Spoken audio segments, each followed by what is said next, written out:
This typical pubescent problem was in effect during the height of my problems with my father and stepmom, you know, the typical wicked stepmom story. And so, I moved to both grandparents, the fourth sets of aunts and uncles, and so forth and so on within the year. And in 8th grade, my mom had no choice to take me in because my dad packed my stuff and drove me to her house in the morning and left me there. She was pissed. I accumulated quite a healthy complex, not to mention a complexion. Then one day I discovered the most ultimate form of expression ever, marijuana. Oh boy, pot. I could escape all day long and not have routine nervous breakdowns.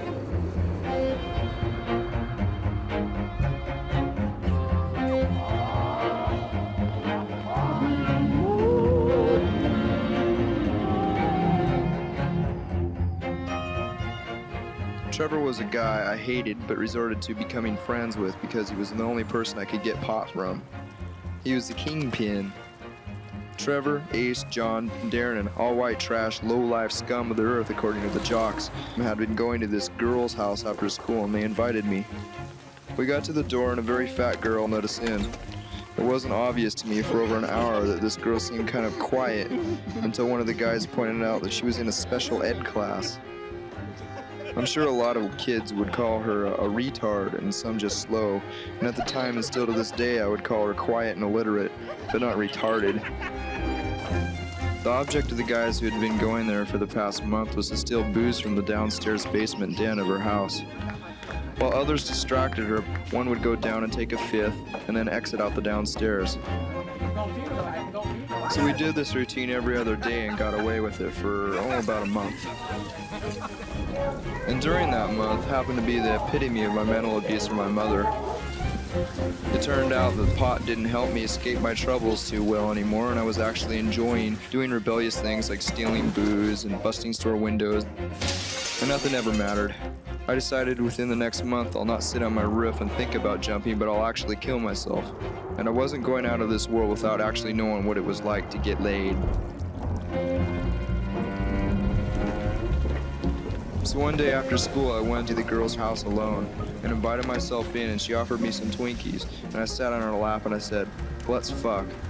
And I touched her tits and she went into her bedroom and got undressed in front of me. And I watched and realized that it was actually happening. So I tried to fuck her but didn't know how and asked her if she had ever done this before, and she said a lot of times, mainly with her cousin. I got grossed out very heavily with how her vagina smelled and her sweat reeked, so I left. My conscience grew to where I couldn't go to school for a week, and when I went back I got in-house suspension for skipping, and that day the girl's father came in screaming and accusing someone of taking advantage of his daughter. And so during lunch the rumor started, and by the next day everyone was waiting for me to yell and cuss and spit at me, calling me the retard fucker. I couldn't handle the ridicule, so I got high and drunk and walked down to the train tracks and laid down and put 2 big pieces of cement on my chest and legs, and I waited for the 11 o'clock train. And the train came closer and closer and closer, and it went on the next track besides me instead of over me. The tension from school had an effect on me, and the train scared me enough to try to rehabilitate myself, and my lifting weights and mathematics seemed to be improving, so I became less manically depressed, but still never had any friends because I hated everyone, for they were so phony.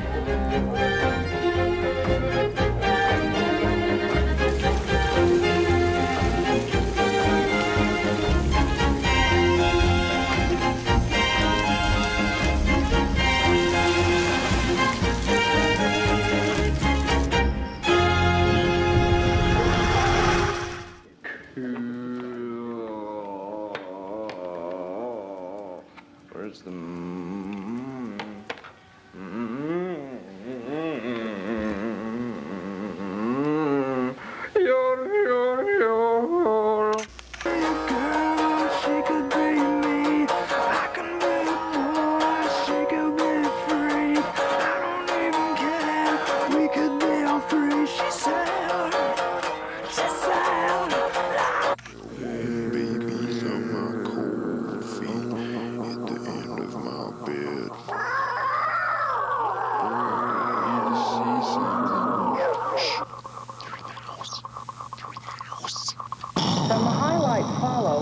we warn that viewers may find parts of the footage disturbing. The object of the exercise is to observe the monster for as long as possible. Think I'll go for a walk outside now. The summer sun's calling my name. He's sucking dry all the resin from the bone. Water. A person who is success-minded has a success consciousness and success awareness. Into the sunshine. Why is that so groovy?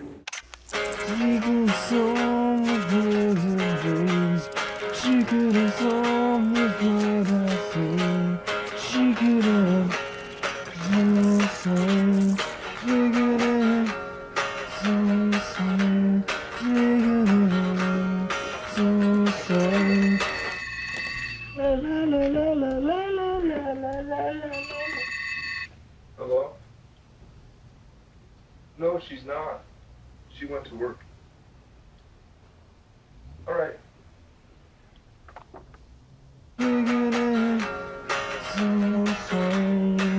Bass part.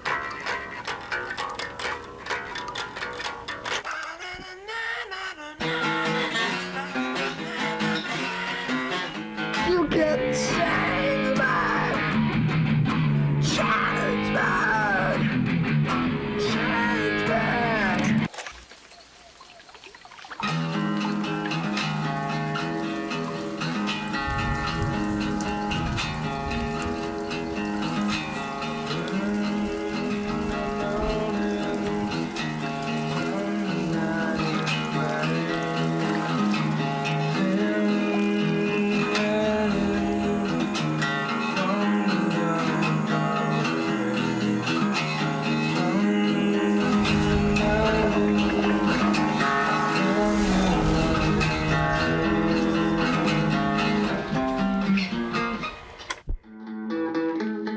Kurt Cobain's here. You know, Kurt Cobain from Aberdeen. What's going on, baby? Not a damn thing. He called up and said, I want to play some songs. So I said, This is rockin' true. good news. Bloody brilliant. I just wrote most of the lyrics this evening In the car on the way up here? while I was driving with one foot. Uh-huh. Yeah, that's what I did, and I just thought I would just come here and say hi. This is Kurt Cobain. I have a lot of things to say to you. A lot of fucking things to say to you. You parasitic little fucking cunt. You're not writing about my band. You're writing about how jealous you are of my wife. You have absolutely no fucking idea what you're doing. You will find out. I don't care if this is a recorded threat. I'm at the end of my ropes. Never been more fucking serious